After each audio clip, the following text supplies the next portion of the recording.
बिस्मिल्लाहिर्रहमानिर्रहीम। अस्सलातु वस्सलामु अलैका या रसूलुल्लाह व अला आलिका व असहाबिका या हबीबल्लाह। नफ्सा नफ्सी का आलिम है और दज्जाली दौर है, दज्जाली फितना है।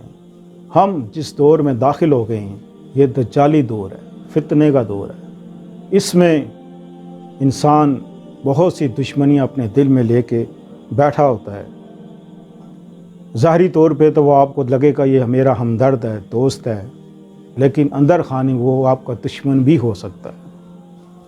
इसी तरह बहुत से लोग जो यहाँ पर आते हैं तो वो जो जिनके ऊपर काले इल्म होते हैं, तवीज़ होते हैं, तो वो कौन लोग करते हैं? उनके अपने ही जो रिश्तेदार हैं, अजीज़ हैं, वही लोग करते हैं जादू टोना। गैरों को तो कोई परवाह नहीं कि गैरों को क्या लेना देना, अब हमेशा अपने ही डसते हैं। लेकिन कुछ वाक़यात और कुछ ऐसे मसाइल भी होते हैं कि बाहर से कोई दुश्मनी आपकी पड़ जाए, आपको ये गम हो, ये फ़िक्र हो कि बच्चा बाहर जाएगा तो हमें डर है कि बच्चे को कोई गोली ना मार दे, कोई फायर ना कर दे। होता है बाज़ दफ़ा ऐसा कि इंसान को कोई धमकी दे देता है, मैं तेनू वेख लाँगा तो ज़रा निकल बाहर देख। तो आजकल क्या है, गोली मारी और बंदा ख़त्म। बहुत से ऐसे वाक़यात जो आप हमेशा आप न्यूज़ में देखते रहते हैं, कितने ही वाक़यात ऐसे होते हैं। तो इन चीज़ों से बचने के लिए कि आप का कोई दुश्मन बाकी ना रहे और आपकी नज़र से उजल है वो दुश्मन और आपके ऊपर वार पे वार किए जा रहा है मुसलसल। एक होता है बाहर का दुश्मन यानी कि शैतान, एक होता है इंसान, वो भी शैतान ही होता है जो इंसान की शक्ल में होता है।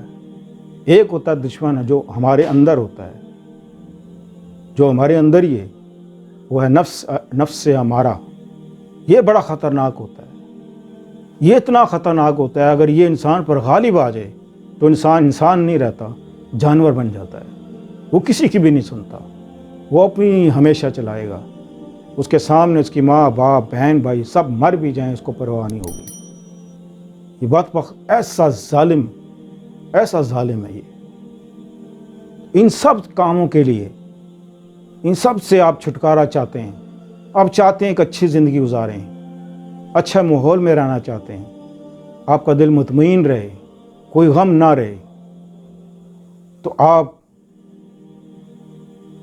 अल कहारू अल जब्बारू, अल कहारू अल जब्बारू, आपने रोज़ाना 170 बार तकरीबन आपने 21 दिन पढ़ लें। अगर रोज़ भी पढ़ लें तो कोई फ़र्क नहीं पड़ता, लेकिन मौजूदा हालात अगर आपके दुश्वार हैं, मुश्किल हैं, परेशानियां हैं, तो आप 21 दिन की नियत करें। 21 दिन पढ़ लें रोज़ाना 170 बार, आपका दुश्मन आप खुद ठिकाने लग जाएगा, उसको अपनी पड़ जाएगी, उसको अपनी पड़ जाएगी और वो आपसे आके माफ़िया भी मांगेगा। तो वो भी करेगा कि मैं आपके बारे में ऐसे ऐसे सोचता था, मुझे माफ़ कर दें। क्योंकि अल्लाह ताला बहुत है इंतकाम लेने वाला, काफ़ी है। जब इंसान अल्लाह पर छोड़ देता है ना, इंसान अल्लाह पर छोड़ देता है, तो फिर अपने दिल में कोई बोझ ना रखे, अपने दिल में कोई दुश्मनी ना रखे, फिर अल्लाह पे छोड़ दे। क्योंकि हम अल्लाह से मदद मांग रहे हैं। फिर जब अल्लाह की मदद आएगी तो इंशाअल्लाह तमाम दुश्मन आपके पीछे हट जाएंगे। तो मिलते हैं अगले प्रोग्राम में। अस्सलामु अलैकुम व रहमतुल्लाहि व बरकातुहू।